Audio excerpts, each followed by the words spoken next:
What's up guys, and welcome back to the channel. In today's video, we're gonna be installing a oil catch can on the V6 MR2. The product I got ended up being an Amazon special. It's not an actual Amazon brand, it's just one of the cheap products they offer. It's from Evil Energy. I've never used it before, not a sponsorship. And so this is what comes in the package. There is obviously the catch can. It just on the surface seems like it's gonna be decent quality, but the big thing is, you know, how long does this last? So we'll put it through its paces to see if it holds up. One of the things I do like about this is that it's kind of nifty that it has a little dipstick so you can check how full the catch can is. It comes with a bracket to help mount it up. This is a kind of a universal thing, so it's going to be really on me to figure out where I'm going to mount it. It comes with a little breather valve, which is really going to help in my situation. We'll talk about that later. It also has some steel wool in there, which is going to help filter out the oil. And then it comes with a variety of fittings, which is going to be awesome just because each application is different. The ports on the engine on my car are 1/2 inch, and then I think it comes with 3/8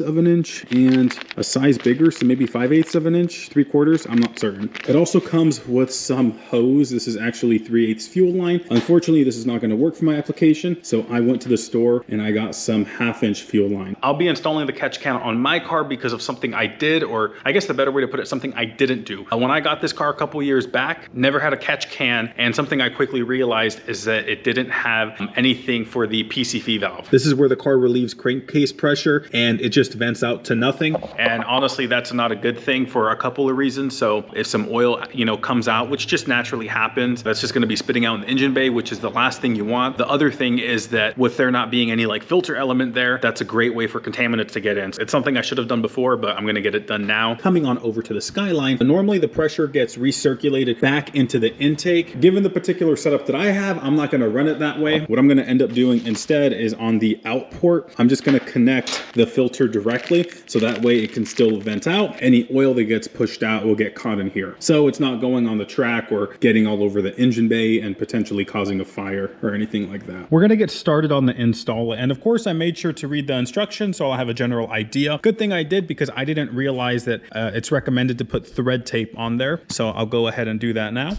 It comes with a bunch of these little O-rings, and the instructions don't explicitly mention it, but I'm assuming they're meant to go over these little fittings, so that's what I'm doing with this one. It's really tight, but it does go on there, and so that should help it get a good seal. And then it did ask for the thread sealant. We'll see if this ends up being right or not whenever I run the car, because if it's wrong, I'll end up leaking, but we'll see. And then one other thing to note, I always go with the threads whenever I put the tape on, so I guess in this case that means that I go clockwise as I wrap it. And now I got both of them done. One thing to note though, before you start doing this, 100% make sure you know which fittings you're gonna need, and that's just gonna be a simple matter of measuring the outlet on your engine and whatnot. Now it's just time to screw these in place. I'm gonna need the same size for each end of the port. One of the things that does get me about this is the fittings honestly don't feel like they're the best quality. So instead of using like a big wrench to get them in, I'm just gonna end up using this little baby adjustable wrench. Just kind of snug them in, and that should be good. Don't think I need to really torque it down really with substantial force. Okay guys, I decided that I'm not gonna run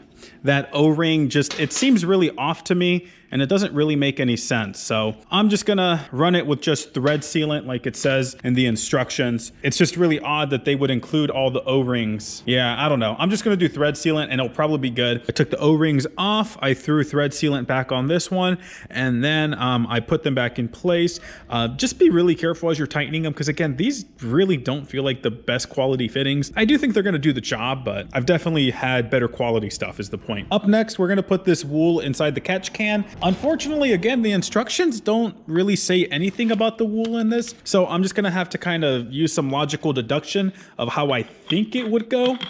So if I open this bad boy up, that's obviously where all the oil is. This is the baffling, and this unscrews, so I kind of feel like the steel wool should go in here, so that's gonna help keep the oil in the catch can. And so obviously this is too much, so I'll end up ripping some of this off. It's actually kind of hard to rip, so I'll just use my little pliers here. All right. And so what I think is going to happen, or how it should go, is that this should get stuffed in there. And from my understanding, this will help filter the oil out and keep it in there. It is nice that it comes with extra, so I guess down the road, if I ever have to replace it, I can do that. And from here, I will put this back, and then I'll screw this back together. Notice that there is a little O-ring here, and if this ever goes bad, it does come with a replacement, so I'll make sure to keep that safe on the side. We're pretty much at the point where we can go install this in the car. The last thing I'm gonna do is put the filter on, and something I wanna know is that the picture that was online, or in the advertisement, whatever it is, it actually showed that this air filter was screwed into here. I don't think I necessarily need to do that. If I open this up, what you'll see is that it's right there, so I'm assuming if there's too much pressure, it could vent out. I think I'm gonna be okay with just running it right here instead, and that's just how it'll look. As soon as I'm done tightening this clamp into place, I'm gonna go install this in the car. All right, just like that, she is good to go. Now it's time to actually install this into the car. And something I should have mentioned earlier is that before you start tearing into this, you always wanna have a game plan of how you're gonna route everything. I'd already done that, so I kind of just hopped into it. But before you start, definitely make sure you have a game plan of how you're gonna install this. All right, my plan to mount this is actually just to put it on the back firewall and to use one of the pre-existing holes. What I was thinking probably would be the easiest thing is actually just mounting it like this, and I'm hoping that holds pretty well. It's only one bolt, which does make me a little bit nervous, but on the other side, the overflow for the radiator has been held on with one bolt like that for literally years, and it's been fine. The only thing I have to do to make this potential setup work is just make this top hole a little bit bigger. So I'm going to use my step drill bit and just go to the end of the first size that it has. And that's it. It didn't go through all the way, so I'm gonna put the camera down and get it from the other side real quick. Drilling out the hole is literally all it needed. Now we can snug this into place. Bring it down nice and tight. Okay guys, well this is actually on there surprisingly tight. It holds it pretty well, and I'm very shocked by that because I did actually have concerns, and I was like, I don't know if this is the best idea. I should probably have a second location, but I'm assuming that, you know, with this holding it tight against it and the fact that it like purposely or perfectly, you know, conforms to the shape that's already here, it just worked out really, really well. Next step is gonna be putting the hose on, and something you'll notice here is that this is a really tight fit. About a week ago, I actually went and shaved down the timing cover just to give me the clearance that I need. It should now work. Be able to slip this bad boy on.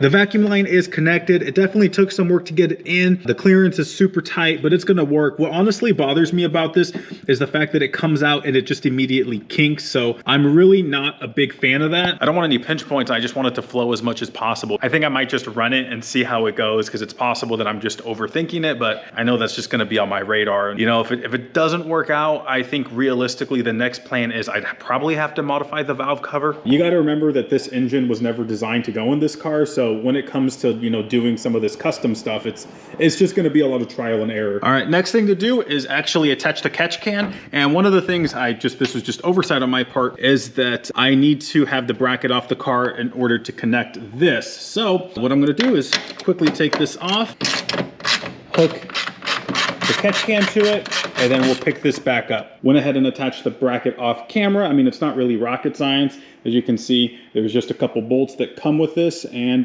you just screw them into place. It's not really too bad. And from here, I'll just pop it into place. We'll pick it back up in just a sec. So now we're just gonna cut this hose to size. So I'm roughly routing it where it should go, which is about right here. And I'm just gonna cut it. I have what is a pipe cutter, I think, for plumbing. I don't even know where this came from, but it randomly showed up in my toolbox one day and used it ever since. And goes right to there. What's up guys? It's been a few days since that last clip, and the catch can is fully installed now, at least for the moment. The fuel line goes from this port, travels all the way up, goes to the inlet, and then it'll vent out to the atmosphere right here. In a stock setup, this port actually connects over to the intake piping. What people usually end up doing in my situation when they're installing a catch can and stuff like that is they'll just put a filter on this particular side. I can't do that because the valve covers are flipped, which is why I don't have much space to work with. I did think about like putting a vacuum hose and then connecting the filter to the vacuum hose, but that just looked really ghetto to me and I didn't like that idea. So this is pretty much a short-term thing, and then the long-term plan is I will end up modifying this valve cover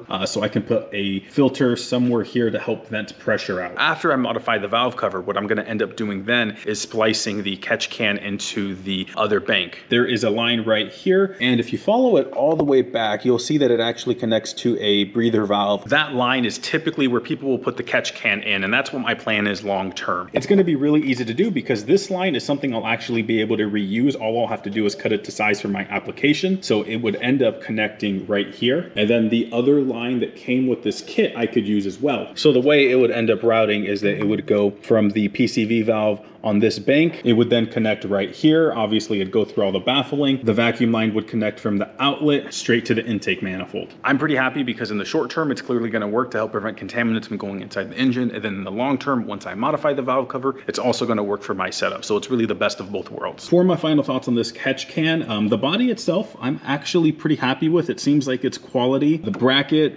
is actually pretty sturdy as well. I do think the single bolt is gonna hold up well. Also, I did put some blue Loctite. If I ever get nervous about it, what I'll end up doing is I'll use an additional bolt to secure it up here, but I think for now it's gonna be fine. In terms of critiques, I do think the fittings will end up doing their jobs, but honestly, they do feel really cheap. I also wish the instructions were a little bit more clear because they don't mention anything about the steel wool. I actually ended up having to watch one of the videos that they had online just to confirm that the steel wool goes inside that little baffling there. It would be really nice if that was in the instructions. I'm also confused on the O-rings because the instructions say just use thread sealant, and when I try to use the O-rings, they're clearly too big, so they weren't seated properly, and if they're not seated properly, they're not going to seal properly. I do think the thread sealant will end up holding just fine, so it's really not the biggest deal in the world. Well, that's all I got for this video. If you guys have any questions about the catch can or just this build in general, feel free to leave a comment down below. I'll do my best to answer them. Thanks for watching, guys. I'll see you in the next video.